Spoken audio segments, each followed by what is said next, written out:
Mark, this is Shaq. Mark, this is Shaq. I've been knowing you for a long time. I don't think you have a racist or bigot bone in your body. So in saying that, Thanks, do you regret what you said? And if you do regret it, how would you restate it? I wouldn't use the same examples. That was a mistake. But I don't regret a single thing that I said. I stand behind it 100%. Other than the examples, I would say the exact same thing over again. I'm proud of the fact that it started a discussion on racism.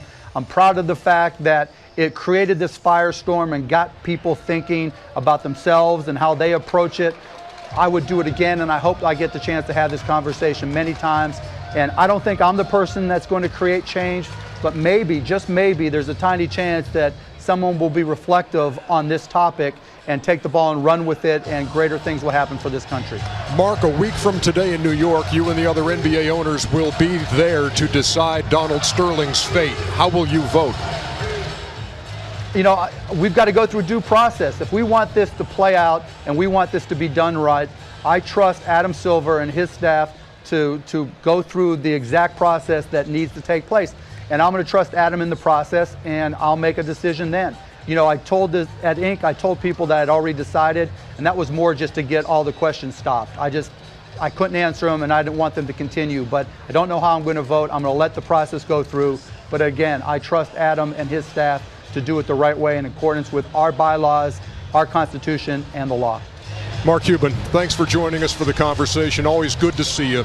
And again, thanks, guys. Much thanks. Thanks a lot. And I really appreciate, let me just say, I really appreciate you guys running the interview and taking the time to watch it. That meant a lot to me, so thank you. All right, buddy. Anytime. Without question, Mark, we got you. Do we have to go to a commercial break? That's up to Tim Kiley, our Hey, producer. Tim, can I say something? But I want some time to say it, though. You know, Ernie, we've had this conversation on open court. Television gives us preconceived notions.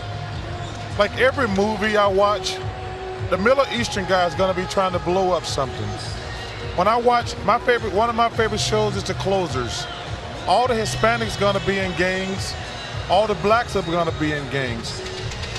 If I'm living somewhere in this country, we get beat over the head with racial stereotypes all the time. I mean, think about that. And I don't blame TV for all the ills of the world, but we all have preconceived notions. Because, like I say, when I get on a plane, I look who's sitting in first class with me. I ain't gonna lie. No, but you know what? I think stereoteals have been reinforced through the media. They're reinforced. Yeah, not only that, I think Mark made those comments based on fear. It had nothing to do with race. I agree. I'm walking across the street, I see somebody with a hood, it's dark. But it was more of a stereotype. Based on fear, not on race. Not, he's a black guy with a hood. I'm thinking like, walking late at night, you see somebody with a hood, you're not going to walk on that side of the street. The thing I kept saying is, we all have preconceived notions, and sometimes we profile people for sure. But when you take those profiles and you move on them, the way Donald Sterling has done, and his housing, it's documented. Oh, no question. The way he's moved that's on racism. Inside, that is when you can't have someone in power. No question. But when you don't realize that you're moving in that direction either, then your ignorance is so far gone.